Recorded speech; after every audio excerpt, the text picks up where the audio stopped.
This is Democracy, a podcast about the people of the United States. A podcast about citizenship. About engaging with politics and the world around you. A podcast about educating yourself on today's important issues. And how to have a voice in what happens next. Welcome to our new episode of This is Democracy. Today we're going to talk about the changing media landscape in the United States, particularly cable television news, which, for better or worse, has a great deal of influence on our politics and on our democracy. And we've recently witnessed the firing of two major cable news personalities, Tucker Carlson from Fox News and Don Lemon from CNN. They're on the opposite sides of the political spectrum. Tucker Carlson was, of course, one of Donald Trump's favorite newscasters, and Don Lemon is someone very close to many progressive political actors in the United States. Today we're going to talk about what their firing means and how the media landscape is changing in the United States. We're fortunate to be joined by friend, expert, and overall mensch, Professor Paul Stekler. Paul is a longtime friend and professor at the University of Texas at Austin. He's now retired, which means he's working even harder than before. He's made a number of major documentaries and received a number of major awards for those documentaries. I just wanted to list some of my favorites. My all-time favorite of Paul's documentaries, I think it is The Best Thing on George Wallace, is his documentary film, George Wallace, Settin the Woods on Fire. And there's probably no better documentary to watch to give you a sense of the origins of our right-wing craziness in our society today. There's a lot of that's there in George Wallace's experience and really recounted beautifully in Paul's documentary. He also did another documentary, Last Man Standing, Politics Texas Style, which also resonates with today's politics. Vote for Me, Politics in America. Many of you might know Paul's work most from Eyes on the Prize, the really famous civil rights documentary. Paul did two segments for that. He did Last Stand at Little Bighorn and Postcards from the Great Divide. His documentaries have won just about every award: George Foster Peabody Awards, DuPont Awards, Emmy Awards, and even a special jury prize from the Sundance Film Festival. That means you got to go to the Sundance Film Festival, right, Paul? I did. I used to live there, in the ski valley just south of there. So it was nice to come back. Yeah. You've lived a hard life, haven't you? Been terrible. Just very, very hard. But thank you for that very nice introduction. It's great to have you on, Paul. And I have such high regard for your work and for the insights that really only you can lend to this crazy media landscape of today. So thank you for joining us. Before we turn to our discussion with Paul Stekler, we have, of course, Mr. Zachary's scene-setting poem. What's your poem's title today?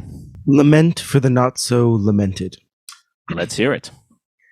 I am afraid the times have changed and swallowed up the troll, which waited under bridges asking all of us to pay the toll. The water's risen, the river's swollen, he can no longer breathe, and all his hot air can escape now in one long, single heave.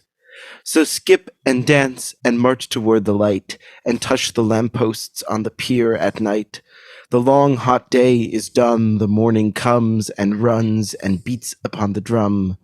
We'll heed its call, we'll blow the horn, we'll watch him fall, we'll sow our corn. For though it's been a day of hateful sun, there'll be some joy to find in this, some fun. May quickly all his bile flow to farce, as truth each lying word does parse. For every heart pierced by the tyrant's staff is another raised by the same man's laugh. What is your poem about, Zachary? My poem is about trying to pause for a moment, I think, and celebrate this sort of fleeting moment of satisfaction in the firing of the probably worst and most prominent right-wing white supremacist troll, Tucker Carlson. But also, I think that one of the lessons that we can learn from the whole saga of his career is that if we are less willing to take people like him seriously and more willing to laugh at their ridiculousness, then hopefully they have less power. So you're feeling a little schadenfreude, a little pleasure in Certainly. his pain. Yes. Paul, what do you think? You've known Tucker Carlson from what I understand and actually worked with him at some point, yes? I just met him once. I was over on the set of Crossfire. It must have been back in 2002, 2003. And I was there to interview Paul Begala for that film, Last Man Standing, Politics Texas Style. I talked with Tucker for a little while. He was a really nice guy, wearing his bow tie, and was very, very pleasant. His mother had been the board chair of the Corporation for Public Broadcasting, so we talked about PBS for a little while. But that was pretty much it. It was a different incarnation. Tucker has gone through a lot of different changes. Back in Crossfire, he was kind of with the bow tie, sort of being like a younger version of William F. Buckley, and as he made his descent or ascent through, the various cable stations, he, went through different versions of Pat Buchanan, George Wallace, and Prime Minister Orban. And now that he's onto something else, if he goes on the radio, he can morph into Father Coughlin. So it's kind of like the sky is the limit. Why, Paul, has he, in your narrative, with every step become more extreme, gone farther right? That's not the world of Walter Cronkite or Ted Koppel, obviously. Well, I don't know that world exists anymore. It's kind of like, what do you expect? When the money is there, and you get the chance to be able to step into Bill O'Reilly's gigantic shoes, and you realize that the further and further you go, the more popular you get, and the more profitable it gets. Why not? Who knows what he actually believes in? I still think of him as more of a symptom, of our dysfunctional and alarming politics and lack of political dialogue. But he saw his opportunity, he took it. It's kind of like the ends justify the means, and he got to be more and more popular. He became the most popular guy on cable, remembering that the most popular guy on cable is still just talking to 3 or 4 million people. It's, 3 or 4 million people that we're talking to, but it's, it's pretty substantial. But what does it all mean? The Lord giveth and the Lord taketh away. There are a lot of big guys out there, the Roger Ailes of the world, the Bill O'Reillys of the world, the Lou Dobbs of the world, and where are they now? It's if they're still alive or whatever. And Tucker is he's at least safe in the woods of Maine, fearing either the takeover of Antifa for cities or the zombie apocalypse, and they won't get up to the woods of Maine for a long time. I don't know what it means. It's kind of like, I really don't know what it means. It's kind of like, with the advent of AI, we can just reboot another version of Tucker, or maybe something that looks like Tucker, but all the words come out of artificial intelligence. It's, it's kind of like he was an easy hero for the right. He was an easy pinata for the left. And I'm not sure he means anything. I'm not quite sure that 5 minutes from now we'll even care. What do you make of the circumstances surrounding his firing? And what do you think that decision by Fox News to ultimately let him go says about the media landscape today? I'm not sure it says anything. It's kind of like, I think what it says is that they actually read all the unredacted media, and maybe they saw a lot of stuff there that if it got unredacted would lead to even a more gigantic settlement with in the next lawsuit or the next lawsuits. And maybe they just took it personally that he seemed to have a lot of very unkind things to say about Fox executives, and for all I know, Murdoch himself. And they just decided that he was just too much trouble. And I think they realized that they can destroy what they create and recreate it. It's, does anybody think that Fox is going to go under because of this? Does anybody think that, 3 months from now, when they have somebody else there, it'll be a whole lot different? I believe this, I believe that there are going to be some more heads that are going to roll, with some of the more extreme, people that are, idiots compared to Tucker. But, you've got ton of people and talent, as it were, that can replace them. And just it's what actually changes. Seriously. Well, so Paul, you've been in this industry longer than anyone I know. What is it that actually drives companies like CNN and Fox? Is it just profit, or what is driving their decision making? Well, do you think that CNN is having a town hall with Donald Trump because of some sort of moral decision, or the fact that they want to have all sides? Do they think that it'll be a moneymaker in terms of people selling ads? It's kind of like it's. I don't know if there's any profiles in courage, in this industry. I mean, you can go back to Don Lemon. Why is Don Lemon gone? Well, Don Lemon was getting kind of boring. He was already, had one foot in the grave, when they threw him into the morning, and they were able to use whatever little stuff that he said, to get rid of him. It's kind of like, okay, what a big surprise. What does any of this mean in terms of anything besides viewership? I'm an old school guy, Jeremy. Who did I like on cable? I like Brian Williams. I liked the first 15 minutes of Brian Williams' show, where he actually had really fabulous journalists on, for panel discussions. I would watch it for 15 minutes when I was home and then turn it off. It's kind of like, do I like any of these people? Yeah, kind of, I think Nicole Wallace is really pleasant.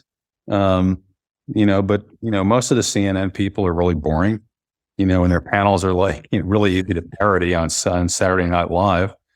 I'll tell you a funny story about CNN panels. One night I was watching, and I've been friends with Paul Pagala for a long time, and he's looking at his computer, and I'm assuming he's like looking at some of the data they're talking about for some political deal.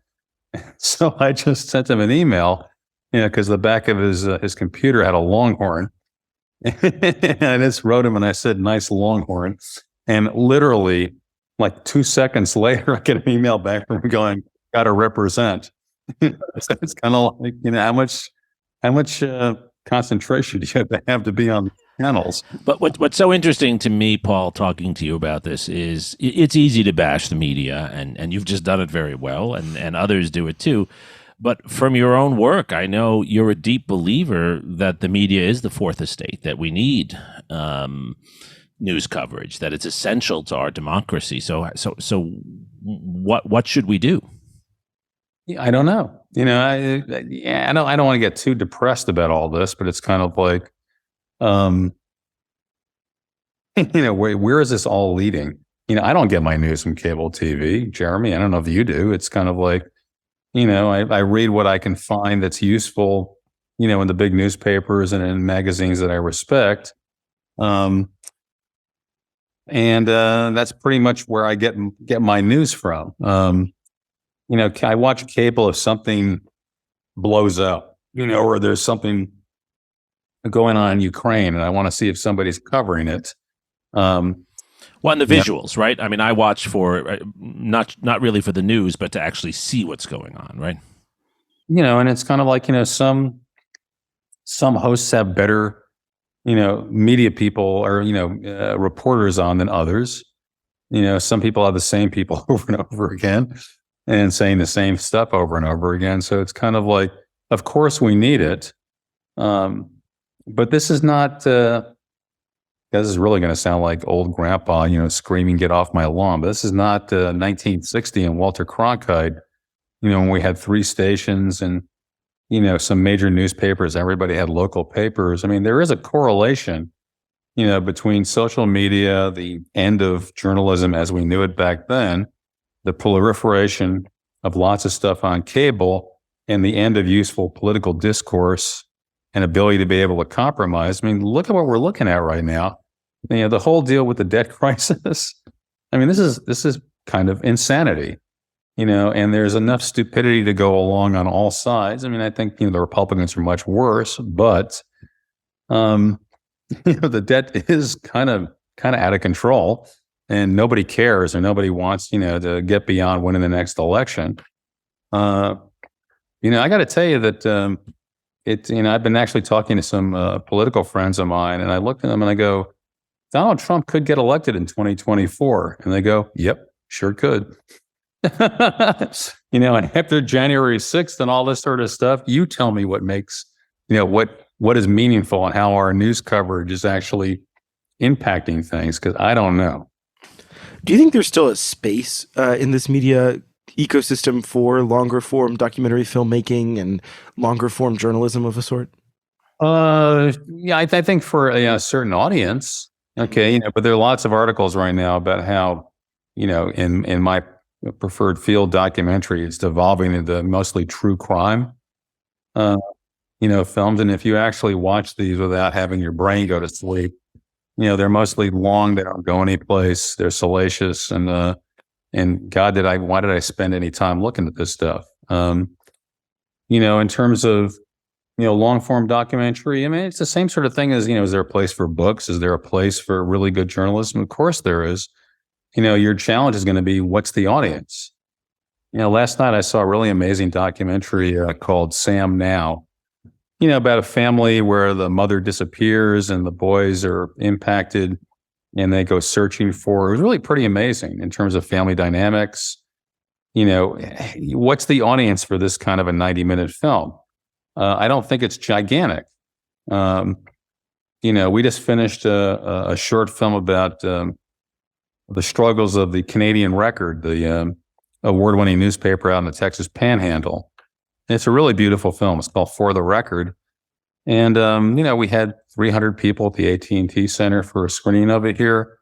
But it's been a real struggle to figure out where to get it on television or where to get it in front of, large audiences, because it's, the audiences are looking for something different. They're looking for, more of a thrill, more of an entertaining sort of deal. It's kind of like, the writer's strike is, horrible for a lot of things, but great for reality TV because there's no writers. Sure. But Paul, I've never been able to figure this out. Is it really that the audience is getting the dumbed down things that they want, the ideological things they want, or is that just what's being presented to them? I think it's a combination of both. And I don't want to get too elitist in terms of going dumbed down or whatever. I mean, I kind of liked every now and then Duck Dynasty. Guys are hilarious. And they're Louisiana Launchmark. They're like gigantic beard guys in the swamps with wives that I have no idea how they got. So it's, we all like, gosh, Jeremy, I've seen Talladega Nights probably 4 or 5 times. So it's kind of like, who am I to, say what's dumb? But it's, when you have lots and lots of choices, and your viewership is divided into smaller and smaller chunks, so that Tucker Carlson, with 3 million people, is seen as God, which is just not that many people. I don't know. It's kind of like, how do you get much of a consensus on much of anything? It's, and how do you break through this stuff? And I don't know what that is. A lot of the stuff that's going on in politics right now, if you would have told us 20 years ago, you would have said this was insane. The state legislature in Texas looks like it's about to pass a bill where it's okay to throw out elections just in Harris County. I mean, just why don't we get, just have a bill saying all elections won by Democrats can get thrown out. But as you know, Paul, there's nothing new in that, right? I mean, we went through 40 years when we didn't have that, but that's old Texas politics. That's back to, early Lyndon Johnson's time, right? Well, not like this. It's kind of like, this is, the kind of stuff where if you get elected governor and the state legislature is a supermajority, they'll just take all your powers away. That we didn't have beforehand. The kind of gerrymandering, which is being able to be done with, highly, useful computer programs, and where you have fewer and fewer and fewer competitive elections. No, that's something new. And if you take a look at what our legislature is actually, thinking about, I mean, I do not, I don't put down the fact that parents ought to have some sort of, input on things in school. But did we really just pass a bill where if any parent complains about a book, it's immediately taken off the shelves, until there's a hearing later on? But again, that's the 1920s in Texas. That's actually going. I mean, it's not that this isn't horrible. It's horrible, but it does seem as if we do go in these cycles. And to me, looking at this, and I've learned this from your work, Paul, and others, to some extent, our society improves when generations of Americans are educated, and they're not often educated in schools alone. They're often educated through the news, through documentaries, through what they see around them, and it's almost as if there's a hole now that was there before in the education of the public, because people are not really getting real news in a sense. You saw the big article in Times today that said that levels of knowledge in math, science, and history are plunging in the United States.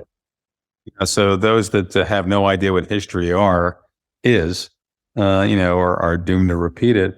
This goes back to the premise on this stuff. We concentrate on Tucker Carlson is gone. To a large, much smaller extent, Don Lemon is gone, and this is like besides the point. Again, like I said, I liked Tucker when I met him. He's awful. It's kind of like, I read this insane unredacted thing that's came out today, with him watching the people beat up. And saying this is not how, quote, white people fight. Yeah. No, and it's kind of like, it's fascinating, his thought process, sort of. I wonder who he was sending this to, but, so at least he's thinking, but it's kind of like, who cares about him? It's kind of like, do you think that really, if you're a progressive, that Donald Trump is the problem? If Donald Trump wasn't there, do you really think that Ron DeSantis would be a whole lot better? Even though he's proving himself not ready for prime time, as he gets beaten up by Mickey Mouse. And by the way, I think he's going to lose that lawsuit in Florida. When you open up your Yap and you say exactly why you're doing all this stuff in terms of like freedom of speech, I wish you a lot of luck in the courtroom, unless you're in front of the Florida Supreme Court or maybe the United States Supreme Court. I don't know. It's kind of like, like I said, I think, unless Tucker runs for something, which I highly doubt, or if Tucker becomes Trump's vice president, which I highly doubt, because he's going to look for somebody that's much loyaler. If I were you, I'd be putting money on Kristi Noem, the governor of South Dakota. I think it's completely possible that, a year from now, no one will care, outside of his immediate family, who Tucker Carlson was. I mean, how much time have you spent thinking about Bill O'Reilly? I know you probably buy his books. No, they're horrible. I don't buy his books. Our listeners should not buy his books. They're horrible. Is Lou Dobbs still alive? Or is he in the Roger Ailes hall up in the sky? But if our politics and in our media landscape are so depressing, which I think you may have accurately diagnosed, why do you think we're seeing such an increase, or at least a continued high level of participation in our politics? I mean, in Wisconsin, in the state Supreme Court election that the Democrat just won, there was some of the highest turnout for an off-year election in history. Right. It just depends on where you are. If you're looking, if you're a progressive and you look at Wisconsin or Michigan, you're feeling great. If you pay attention to 20 other states with super majorities, in the legislature, like Idaho or Georgia, or Texas or Florida, where there's tons of legislation getting passed, a lot of which is really pretty wild, and maybe doesn't look so good. So it's what's the cliche? Anger drives people out, and there are a lot of angry people out there. I think Tucker was really good in his own weird way of getting people angry without seeming like he was so angry, because he was the kind of guy that never said, it's this. He goes, well, it could be this. Or what do you think of this? Right. Crazy theory. Innuendo. News as innuendo. Yeah. There was high political participation in the United States in the latter part of the 19th century. I'm not sure it led to really fabulous democracy. So well, it did get us Theodore Roosevelt, right? I mean, but he got there only because cooperated by dying. Kind of like the Kamala Harris theory of, I know the only way I can become president is if Joe drops dead. Well, so you are correct, of course, but you're also partially correct, right? Because the progressive era of that moment, of that time, is some of the most important reforms in our history. Yeah. But Paul, I guess the real question that I want to hear you reflect on is what should our listeners, particularly our young listeners, who share, as Zachary does, share your concerns with our current mediascape. What should they do? How can the young Paul Steklers out there change things? How can they be part of creating a better news environment? Without being namby-pamby about it, it's kind of just be an educated public, just actually subscribe to papers and magazines so they don't go out of business, and participate in the system. And that means, not only voting, but also getting involved in campaigns, running for office, and just being part of the political process as opposed to just giving up on it. There are always campaigns you can be part of. There's always, social justice organizations, or organizations on the other side, but, stuff that gets involved with actual public policy. Not all of it is ideological. Not all of it is, I hate you, you hate me, and, one of us is going to win the election. But it's just being part of society, part of a community. There are a lot of folks that are looking at sort of an atomized America. What was the Surgeon General talking yesterday about how being lonely on your own is actually smoking 15 cigarettes a day. And there's just a lot of angry people out there that don't talk to other folks. And so how do you in yourself remain part of a community? And that's the best solution I can figure. And that maybe somehow, in a country which is dominated by political figures who then, make things happen, maybe there is somebody out there who finally runs, who's able to bring us more together, or China invades Taiwan, or Russia blows up a nuclear bomb over Kyiv, and all of a sudden the country really comes together, some sort of like World War II crisis. Zachary, what do you think? Is that compelling for you? I think it is. I think that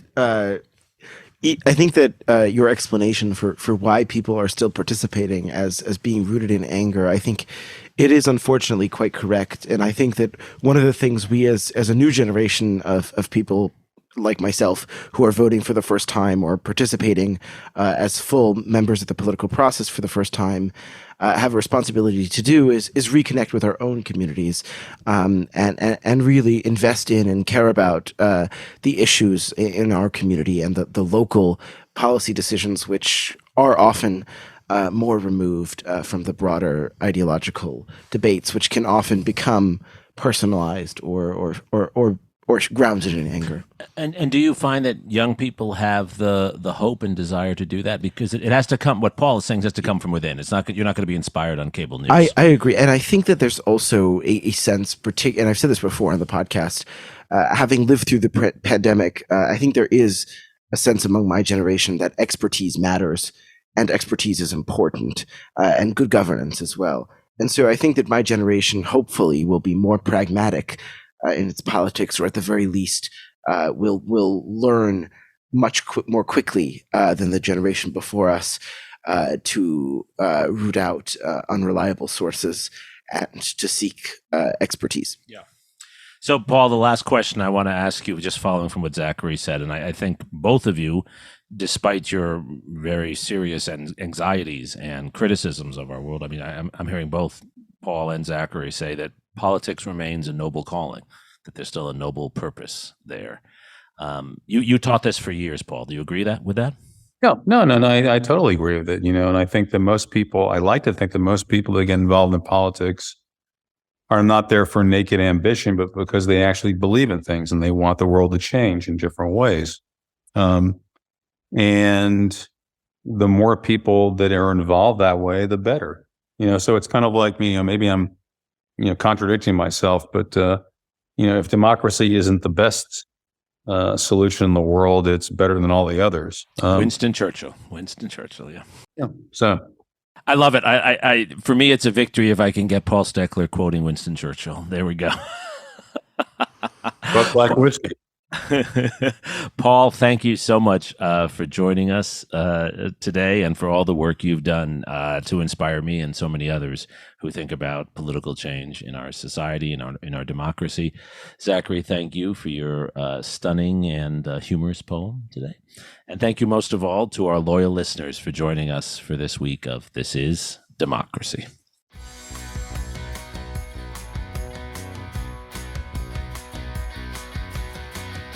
This podcast is produced by the Liberal Arts ITS Development Studio and the College of Liberal Arts at the University of Texas at Austin.